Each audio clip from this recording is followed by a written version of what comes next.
Hello dear students, welcome to the Hindi class of 6th grade. Dear students, today we will take a pledge first, then after that we will start our work.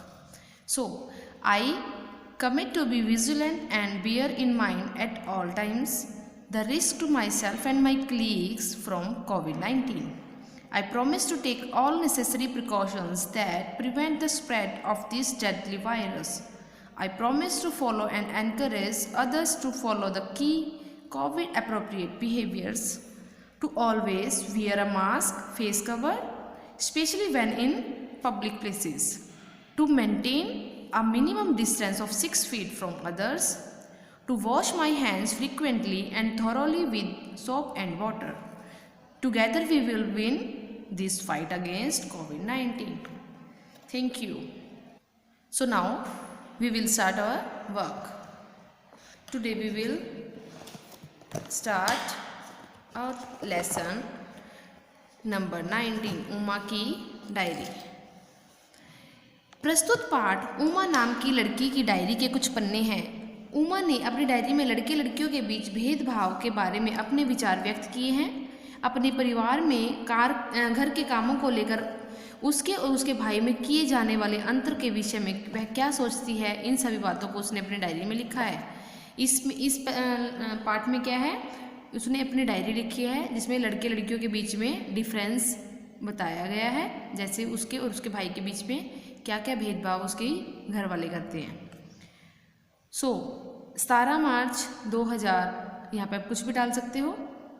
प्रिय diary, 2 दिन बाद मेरी गणित की परीक्षा है। मैंने एक बार पूरे पाठ्यक्रम की पुनरावृत्ति कर ली है, लेकिन गणित में बार बार अभ्यास करना अच्छा रहता है। आज दोपहर में रवि दा और मुझ में फिर कहासुनी हो गई। ये कौन है? उसका ब्रदर है, ठीक है। मैं पढ़ रही थी, वह बाहर से क्रिकेट खेलकर आए और आते ही मुझे खाने के लिए कुछ बनाने का हुक्म देने लगे। क्या करती, उठना ही पड़ा, वरना भाई के साथ साथ माँ की बातें भी सुननी पड़ती। मैंने उनसे कहा कि वह खुद ब्रेड जैम लेकर क्यों नहीं खा लेते। कहने लगे ये सब औरतों के काम है, रसोई के बखेड़े में पड़ना मुझे अच्छा नहीं लगता। यही चलता रहा तो मैं परीक्षा में अच्छा कैसे कर पाऊँगी।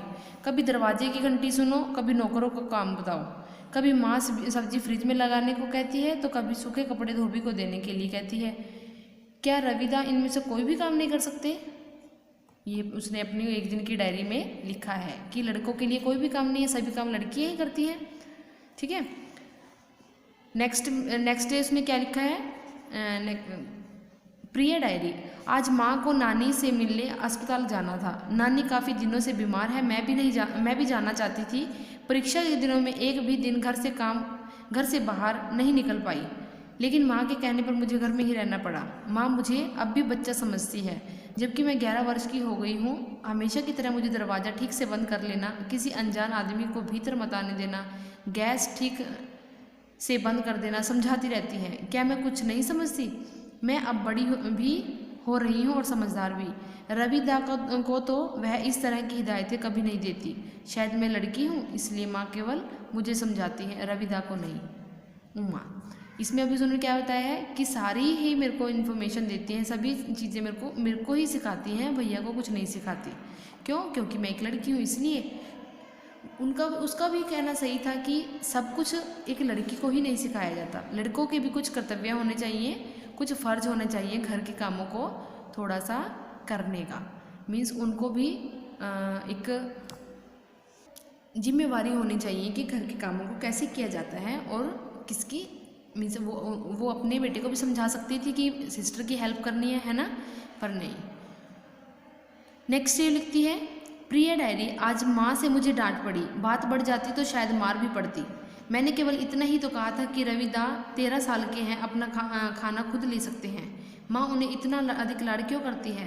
क्या वह बाजार से सब्जी लाने उन्हें नहीं भेज सकती? उन्हें बाहर इसलिए नहीं भेजा जाता है क्योंकि उनकी पढ़ाई का समय खराब होगा। घर का काम इसलिए नहीं करने दिया जाता क्योंकि वे लड़के हैं, और माँ का मानना है कि लड़के घर का काम नहीं करते। तो इसमें क्या है, उसको एक फील हो रहा है कि सारे काम लड़कियाँ ही क्यों करती हैं। भाई को कुछ भी करने के लिए नहीं बोलती, भैया को इतना ज़्यादा प्यार क्यों मिलता है, मुझे क्यों नहीं। माँ के इस पक्षपात से मुझे कितनी ठेस पहुँचती है, माँ बिल्कुल नहीं सोचती। मैं हमेशा घर की जिम्मेदारियों में माँ का हाथ बटाने को तैयार रहती हूँ, इसलिए लेकिन भैया को इधर उधर मटर गश्ती करते देख मुझे बहुत चिढ़ होती है। पापा की मृत्यु के बाद तो भैया पर कोई रोक टोक लगाने वाला नहीं है। अच्छा, अब आगे से इस बारे में माँ को कुछ नहीं बोलूँगी। अब यहाँ पर क्या है उसकी कि पापा के बाद भी उसको कोई रोक टोक नहीं, क्योंकि पापा उसको रोक टोक किया करते थे। उसके बाद पापा के बाद तो कोई उसको कुछ बोलता तक नहीं है। नेक्स्ट में भी लिखती है, आज मैं बहुत खुश हूँ। कनिका मैडम ने मुझे नृत्य नाटिका के लिए चुन लिया है। मुझे इसमें यशोधरा की मुख्य भूमिका दी गई है। मैंने इसके बारे में माँ को बताया। माँ ने मुझे गौतम बुद्ध के बारे में बताया कि उन्होंने अपनी पत्नी यशोधरा और 5 साल के पुत्र राहुल को त्याग कर संन्यास ले लिया था। मैंने माँ से पूछा, यदि यशोधरा ने अपना घर बार त्याग कर संन्यास ले लिया होता तो मेरा प्रश्न सुनकर माँ झुंझुला गई। कहने लगी, यह कैसे बेतुका प्रश्न है। अच्छा छोड़ो, मुझे क्या, मुझे अपने संवाद याद करने हैं। तो इसमें क्या बताया है कि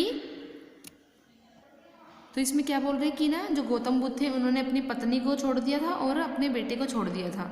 वो संन्यास ले लिया था, मीन्स वो घर बार सब त्याग दिया। तो उसने क्या पूछा, उमा ने क्या पूछा कि अगर पत्नी ही अपने पति और बेटे को छोड़ देती तो क्या होता। इसलिए उसकी माँ को थोड़ा सा गुस्सा भी आया कि ये कैसा क्वेश्चन है, बट उन्होंने वहीं पर ही उस बात को ख़त्म कर दिया।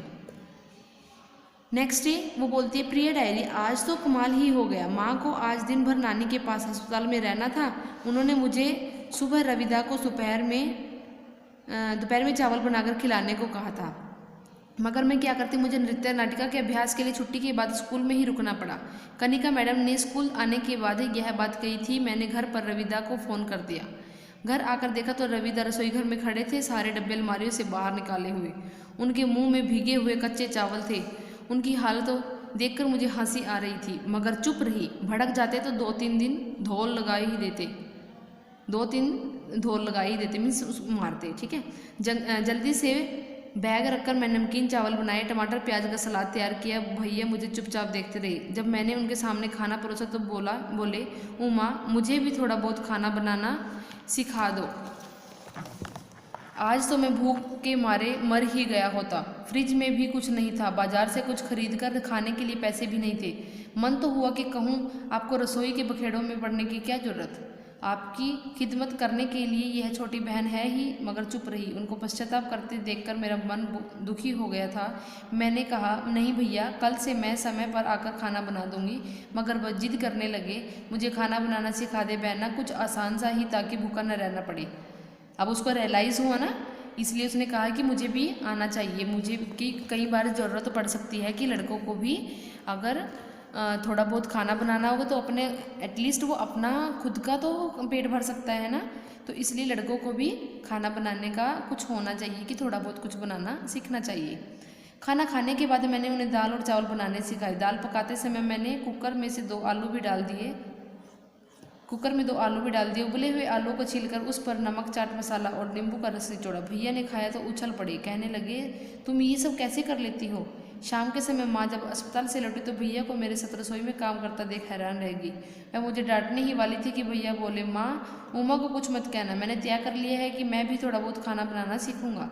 मैं खुश हूँ कि भैया अब समझ गए हैं, लड़के लड़कियों के कामों के बीच कोई रेखा नहीं खींची है। जब लड़कियां घर बाहर के सभी काम कर सकती हैं तो लड़के घर का काम क्यों नहीं कर सकते। आई थिंक आपको भी क्लियर हो गया होगा, जो स्पेशली जो बॉयज़ हैं, अब आपको पता चल गया होगा ना कि सारा सब कुछ हमें सिस्टर पे और अपनी मम्मा पे डिपेंड नहीं होना चाहिए, हमें थोड़ा बहुत अपना आना चाहिए। बाय चांस अगर कहीं पे इन केस हमें ज़रूरत, सो स्टूडेंट्स इस चीज़ का ध्यान रखना है, लड़कों को भी आना चाहिए। Thank you and have a nice day.